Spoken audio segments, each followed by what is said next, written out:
Banyak dari kita mungkin sering kali menemukan ataupun membaca bahasa-bahasa gaul seperti yang ada di cuplikan video sebelumnya.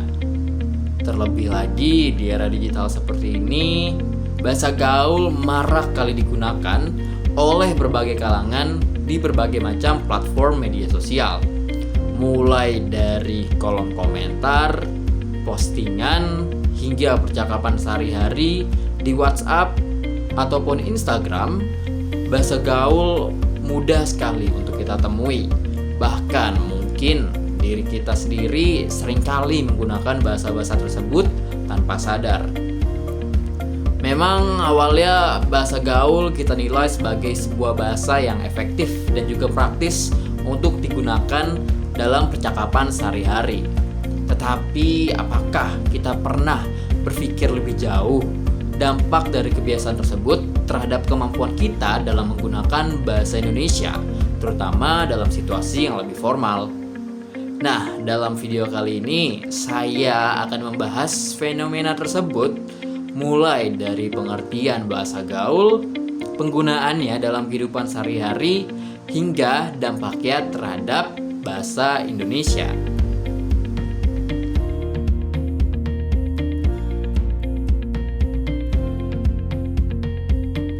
Mudahnya, bahasa gaul merupakan salah satu ragam bahasa yang biasanya digunakan dalam situasi yang tidak resmi. Bahasa ini biasanya digunakan ketika berbicara dengan teman, dalam lingkungan pergaulan, ataupun ketika berinteraksi di media sosial. Bahasa-bahasa gaul yang biasanya kita temui contohnya adalah seperti OTW, lebay, alay, gokil, dan masih banyak bahasa gaul lainnya yang bisa kita temui di media sosial ataupun kehidupan sehari-hari. Bahasa gaul terlahir dari kebutuhan untuk bisa berkomunikasi dengan lebih cepat dan juga lebih mudah. Dalam kehidupan sehari-hari, mungkin kita lebih sering memilih untuk menggunakan bahasa yang singkat, mudah dipahami, dan juga tidak terasa kaku. Perkembangan teknologi informasi membawa pengaruh terhadap seberapa cepat penyebaran bahasa gaul tersebut. Contohnya misal, suatu bahasa gaul yang awalnya hanya dimengerti oleh sebagian kelompok saja atau suatu kelompok kecil saja, dalam waktu cepat karena perkembangan teknologi informasi, bahasa gaul tersebut dapat dipahami dan juga digunakan oleh banyak orang di luar kelompok tersebut. Kemudian bahasa baku ini juga bersifat dinamis, yang artinya bahasa ini terus berkembang. Bahasa gaul yang sedang tren sekarang mungkin saja tidak lagi digunakan pada masa yang mendatang, karena bahasa gaul ini perkembangannya mengikuti tren, budaya, dan juga keadaan sosial masyarakat pada waktunya, terutama terhadap generasi muda. Dan dari situ mungkin kita juga bisa melihat bahwa bahasa baku sangat dekat dengan kebiasaan masyarakat. Hal yang perlu kita pahami adalah bahasa gaul bukan merupakan suatu hal yang salah. Kenapa? Karena bahasa gaul sendiri merupakan cerminan dari kreativitas para penuturnya. Bahasa gaul ketika digunakan dalam berkomunikasi dapat membuat suasana lebih hidup ataupun lebih cair dalam kondisi-kondisi tertentu. Namun, hal yang perlu kita perhatikan adalah kapan bahasa gaul itu digunakan. Apakah bahasa gaul ini digunakan pada konteks yang tepat? Jika bahasa gaul digunakan dalam situasi ataupun konteks informal, seperti misal saat kita berbicara dengan teman, mungkin bahasa gaul itu sah-sah saja dan benar, tidak ada yang salah dengan menggunakan bahasa gaul. Tetapi ketika kita berbicara dalam konteks yang formal dan kita menggunakan bahasa gaul, itu akan menimbulkan masalah, karena balik lagi itu bukan merupakan kondisi atau konteks yang tepat untuk menggunakan bahasa gaul. Dan dari sini mungkin kita akan muncul pertanyaan lagi, sebenarnya seberapa sering kita menggunakan bahasa gaul dalam kehidupan sehari-hari, dan apakah penggunaan bahasa gaul kita dalam kehidupan sehari-hari sudah tepat kita gunakan dalam beberapa konteks.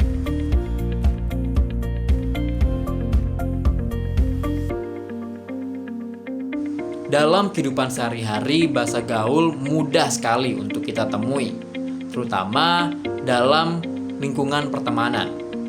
Di saat kita berbicara dengan teman sebaya, bahasa gaul seringkali menjadi pilihan gaya bahasa utama karena bahasanya dapat membuat kita lebih dekat dan juga tidak menimbulkan jarak.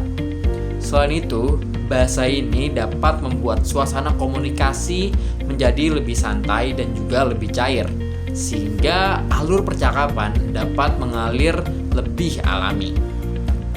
Bahkan tidak jarang juga bahasa ini digunakan untuk membangun identitas kelompok dan mendekatkan antar kelompok tertentu.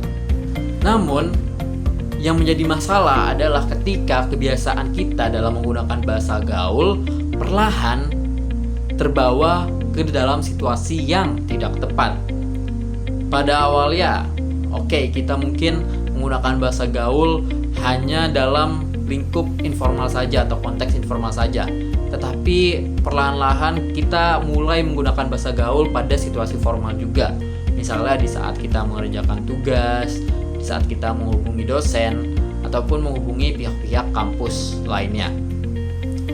Fenomena tersebut dapat menunjukkan bahwa sebenarnya kita ini masih banyak yang belum mengerti dan belum terbiasa untuk dapat menggunakan bahasa gaul sesuai dengan situasinya.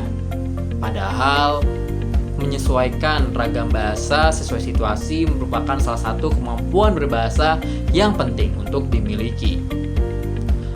Kesalahan pemakaian ragam bahasa dalam suatu situasi dapat menyebabkan pesan yang disampaikan tidak tersampaikan secara efektif, dan juga kita sebagai seseorang yang menyampaikan pesan dapat terlihat tidak ataupun kurang profesional di mata orang lain.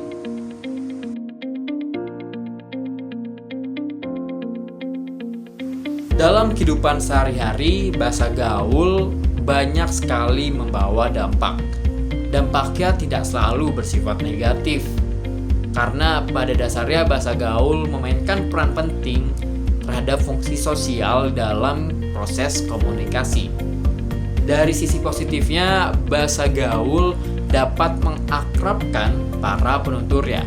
Seperti yang sudah disebutkan di awal tadi, bahwa dengan menggunakan bahasa gaul dapat membuat lebih dekat dan juga dapat membuat suasana tidak terlalu kaku. Selain itu, bahasa gaul juga dapat menjadi sarana ekspresi diri terutama para generasi muda untuk dapat menunjukkan identitas diri mereka dan juga kreativitas mereka.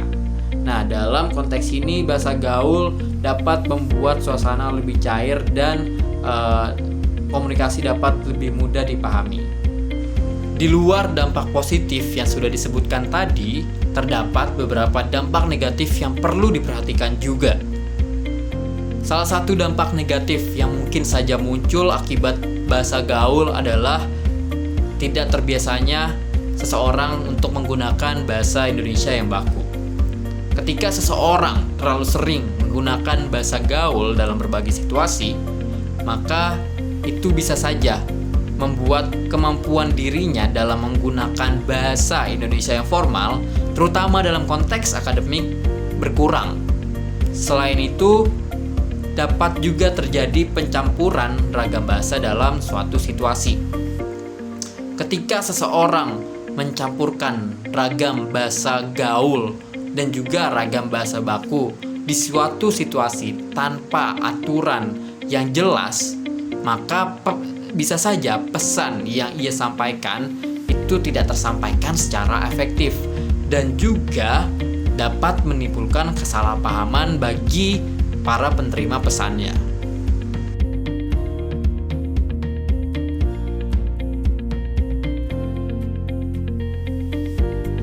Setelah kita melihat berbagai macam dampak dari penggunaan bahasa gaul, yang terpenting bagi kita adalah dapat bijaksana dalam menggunakannya.